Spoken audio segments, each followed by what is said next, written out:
this going. All right, welcome back, everybody. If you're coming from part one, if you did not watch part one, then just welcome, I guess, in general. In this video, I decided I'm gonna do a three-part video or a three-part series instead of just a two, because this video is gonna be longer than the first one. Even I don't want to have like a really long video. So in this one, I'm gonna show you how to do fencing on top of a Blender terrain like this, a continuous fence that follows the a path along the height of your terrain file here. So as we left off, we have our terrain in. It's looking good. A step that I probably should have put in the last one that I didn't, but we're gonna apply our texture overlay to it so we can kind of see a little bit more detail in just what we're doing. So just press tab into edit mode. Go down here to open up your overlay. Just hit open and then tab back out into edit mode. And switch this setting down here to texture. And now we have, we got a little more decals going on, so it looks more like the world, right? And here's a step that you don't have to do technically, but I like to do it. Just it's easier for me to kind of see where everything is going to be. But I for my fencing, I'll just go in Photoshop and mark it out in advance, and then that way I can just trace that line once I'm in Blender. So if you get to this point, or if you don't have this, whatever, it don't matter. What you're going to do is add a curve. Bezier curve, I think is how it's pronounced. I have no idea. Never looked it up.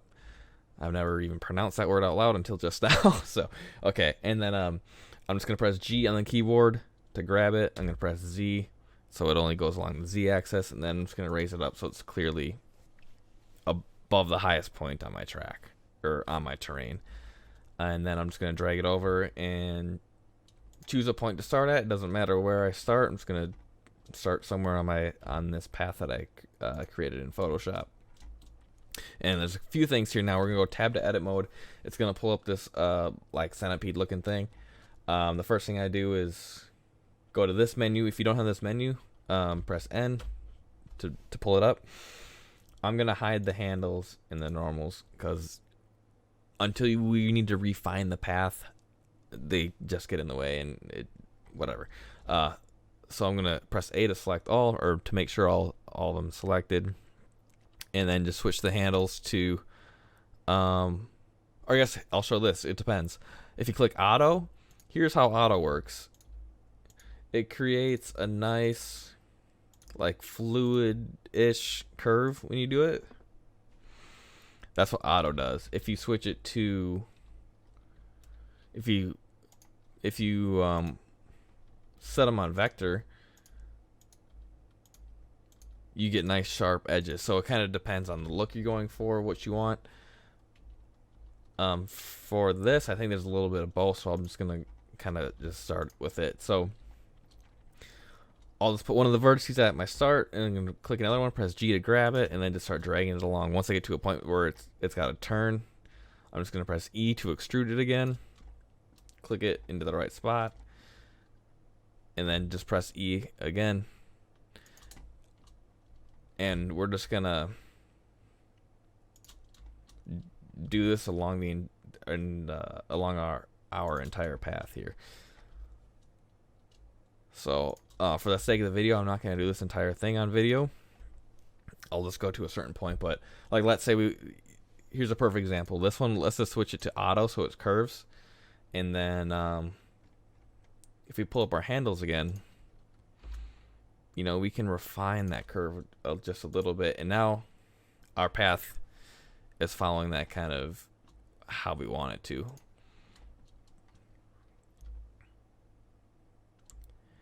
And yeah, just for the sake of the video, I'm just gonna go to right here.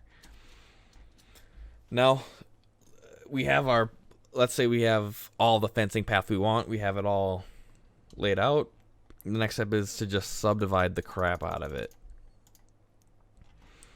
Basically, you want to make sure all the points are close. Like that's plenty subdivided. Tab out to go to object mode, then press Alt C on the keyboard, convert it to a mesh. So you guys see up here now, our Bezier curve switched to a mesh. The next step is we need to open up our text editor. I gotta try to stop saying so much. But pull it up in however you want, wherever you want in Blender. I just do it in random spots. You don't got to do it exactly over here. I'll include this script in the description below. So you're gonna need to install this script. I'm not gonna go through that process. Just click it, download it, and I guess I gotta at least show how to open it up. So you'll download the link that I sent. Just click this little thing down here. Go to your downloads folder or wherever you decided to save it. And it's going to be called Curve to Banner. Open that bad boy up. Now we got it. Here's a quick rundown of the things that you can change.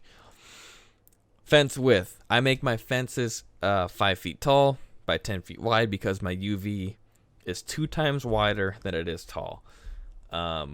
This is a number you can change. Let's say you wanted it to be, maybe you have the same dimensions. I really shouldn't go into this too much, but like you could just, if you want the fence to be wider than 10 feet, you want each segment to be 12 feet. Maybe you want each segment to be 8 feet. You just switch that number. But for me, I just have it at 10. And the next step is to just click Run Script. And now you can see it created a new mesh called Banner. That is what we're going to use to make our fences. So if we go back into edit mode, you can see that the last mesh that was like super subdivided is now spaced out evenly at at 10 feet, right? That's pretty cool.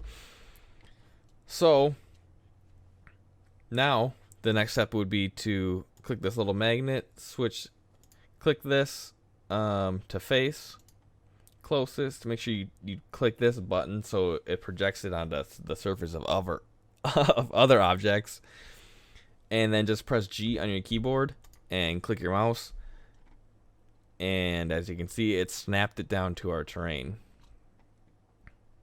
Sweet.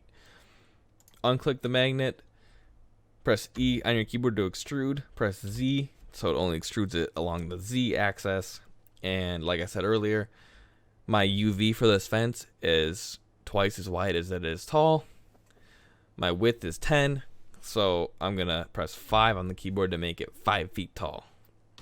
So now each segment here is 5 feet tall by 10 feet wide. And we got our fence. Another thing we're going to have to do now is, if we select all of them, we have to unwrap them now. So in our UV editor, we'll just pull up whatever your fence like texture is, I guess. And boom, there it is. Boom. I'll do a couple things too, like as we can see, there's a path through the like the fence right there or whatever. Oh, here's another thing you'll have to do. This is MX Simulator specific, but you can see with our backface culling applied, that kind of shows how it would appear in the game. It doesn't support two-sided faces. So one side is see-through, the other side actually has the texture. So what you're going to do is select all, press Shift D to duplicate, press Enter to apply, then go to your mesh, flip the normals around, and now you'll have a texture on this side of it and a texture on this side of it, because technically you duplicated it, you just flipped the direction on which you see the texture. I'm trying to think if there's any other thing to fencing other than that. That might be it. What are we at? 10 minutes? Cool. Yeah, that pretty much covers it. That's once one way to do fencing. That just repeats that one single plane along your entire curve. It works out really well, super quick. That script is really, really handy, but it doesn't work for more kind of random or intricate things like banners that I guess I'll show in the next video. So if you want, continue on to watch part 3. If this was all you needed, then I hope it was helpful, and that's pretty much it. Thanks for watching.